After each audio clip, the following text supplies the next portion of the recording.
In the apparatus shown in figure 4.41, M1 is 2 kg and the coefficient of static and kinetic friction between M1 and the inclined plane are 0.3 and 0.2 respectively. A. What is M2 if both masses are at rest? And B. What is M2 if both masses are moving at constant velocity? So this problem seems like it is the same, but it is slightly different. What does that mean? It is at rest. We know that the acceleration is 0, so we will have the acceleration of the system here is 0 meter over square second because they have no velocity and no acceleration, right? However, because they are at rest, we use the coefficient of static friction here. So I will have to use mu k here. No, mu s in the problem A. So I will have mu s here, that will be 0.3. But in the question B, we have it is moving at constant velocity. And constant velocity meaning that we have some velocity but no acceleration, right? So I will have the acceleration is also 0. However, it is moving. So we need to use mu k, not mu s. So I have mu k is 0.20. Good. And maybe let's answer question A first. What we need to do here is draw free body diagram at M1 and M2. And I want to use this direction here for the positive direction, right? And because this is downward, this has to be upward, right? Because they are moving as one system. So this one is the positive value for this system. And this one is for this coordinate system, right? And let's draw all the forces that works. I think I will start with M2 here. So the force that works on M2, obviously we have the weight number 2 as the one that is pushing this down. But here we have the tension of the string pushing this up, right? So I'll have T here. And we can apply Newton's second law to this system. So I will have the net force here is equal to the mass times acceleration. Good.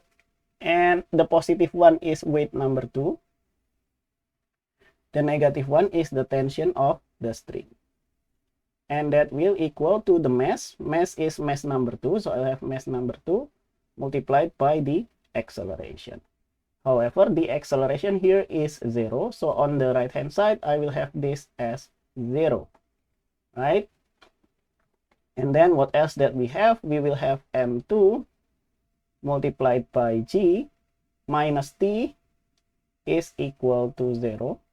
And so we will have T here is equal to mass number 2 multiplied by G. But G is 9.8. So I will have T here is equal to 9.8 multiplied by M2. Good. And this is equation number 1. Now let's draw all the forces that works on M1, right? Obviously, we have its weight pushing it down to the earth. So I will have this one here as weight of mass 1 or weight 1. Okay, but this is not exactly in the X or Y coordinate. We need to decompose that, right? By using this angle here, let's name this angle theta. And so we have this angle here is also theta. And we can decompose this into y-axis. So I will have this force here. Okay. And this force here is, this is the adjacent side, right, of theta. And this is the hypotenuse. If you see it as right angle triangle. Adjacent and hypotenuse is cosine. So I will have this one is weight number 1 cosine of theta. Good. And we will have this one here on the x-axis. And we will have weight number 1 sine of theta. Right? Because that is the opposite side if you put it in this side, right? But because that is a vector, we can put it anywhere as long as the magnitude and the direction is the same. And then what else that we have here? We have the tension of the rope here, pushing this up, pulling this up. And the magnitude is T, right? Because that is the same rope as this rope, and they are moving as one system, so the tension is the same.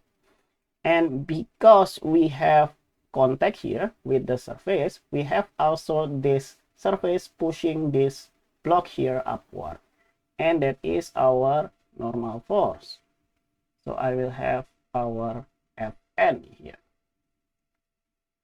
Okay, and because we are moving to that direction, we also have another force here, which is the friction, which in this case keeping it from moving, right? So we will have our friction here. So I'll have Ff. However, we need to find out what is Ff then. Ff is equal to mu multiplied by Fn.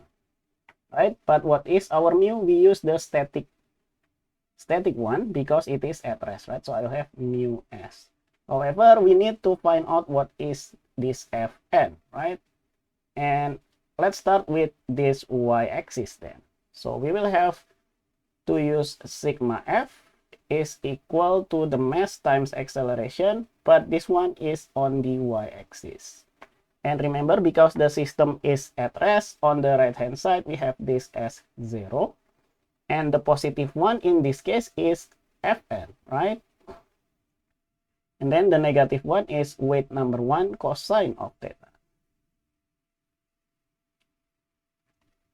and that will equal to 0, and therefore Fn is equal to weight number 1 cosine of theta, or m1 times g multiplied by cosine of theta. And we can just plug in the numerical values here, so we will have our normal force. What is m1? M1 is 2 kilogram, g is 9.8, and then cos of theta, that will be cosine of 37 degrees. And let's plug that all into calculator to get the value of the normal force. So I'll have 2 times 9.8 times cosine of 37. And I will have 15.65. 15.65 Newton. And that is the normal force. And now let's do Newton's second law analysis, but on the x-axis. So here we will have sigma f, but this time on the x-axis, and that is equal to the mass time acceleration, also in the x-axis. Good. Now because they are at rest, this one will equal to 0, right? And here we have the positive side here as the tension of the rope, and then minus we have the force of the friction, Ff, and also we have the weight of 1 multiplied by sine of theta, and that will equal to 0. Good. And now let's plug all the values. We have T here is 9.8 mass of number 2. And then minus Ff. Ff is mu s times Fn. Okay. And then weight number 1 here, we will have mass number 1 multiplied by g and then sine of theta. And that will equal to 0. Or we can isolate that for m2, right? We are looking for m2. So I have 9.8 multiplied by m2. And that will equal to mu s times Fn, and then plus m1 multiplied by g, and then sine of theta. Good. And we can isolate that again for m2, right? By dividing by 9.8 for each side. And okay, I think I just want to write this 9.8 like this, and I will plug all the numerical values of this one. So mu s here, that will be 0.3. Okay, so I have 0.3, and then multiplied by Fn, which is 15.65. and then plus mass number 1. Mass 1 is 2 kilogram, and then G is 9.8, and then sine of theta is sine of 37 degrees. And we can just plug that into calculator, right? So to get M2, what is that? Okay, that will be very long. So I'll have 0.3 times 15.56 plus 2 times 9.8, and then sine of 37, and then divided by 9.8. And I will have 1.68. So I have 1.68 kilogram. And that will be our mass number 2. That is for question A. Right? And let's clean up our slide. And I think we just need to modify this one here to get the one for question B. Right? Okay, let's clean this up. Okay. So far we have this one here for question A, the answer for question A. Now let's modify our answer to get question B. Okay, for this block here, we have the same equation. So we don't need to change this one, right? And also for the normal force, I also don't have any change here, because it does not matter here with which mu that we use, right? But then we need to change the force of the friction. We don't use mu s anymore, but we use mu k, right? So we'll have mu k, but we already have Fn, so it should be easy here. Maybe let's clean this and do analysis on the x-axis. Okay, we need to do the Newton second law analysis, but on the x-axis. So I will have sigma f of x is equal to mass times acceleration, also on the x-axis here, and this one will equal to 0 because they are moving at constant velocity, right? And then the positive one here is t, and then the negative one here is weight number 1, and then sine of theta, and then we also have the force of the friction, and all of that will equal to 0. Or we can move this to the right hand side. So I have t is equal to weight number 1 sine of theta plus of the force, the friction. And so we will have t here is equal to weight number 1, which is m1 g sine of theta, and then plus force of the friction, we have mu k times Fn, mu k times Fn here. But then this t here is 9.8 m2. So I have 9.8 m2. So we will have this m2 here is this one here. We'll have m1 g sine of theta, and then plus mu k times Fn divided by 9.8.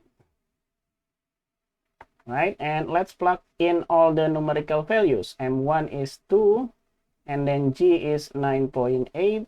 Sine of theta will have sine of 37 degrees, and then plus mu k is 0.2. Fn is 15.65, and then divided by 9.8. What is m2 then? We will have this one here, 2 times 9.8 sine of 37, and then plus 0.2 times 15.65. Divide that by 9.8. And I will have 1.52 kilogram. So I have 1.52 kilogram. And that is the answer for question B, right? Okay, and I think that's all for this problem. Thank you for watching. See you in the next video. Bye-bye.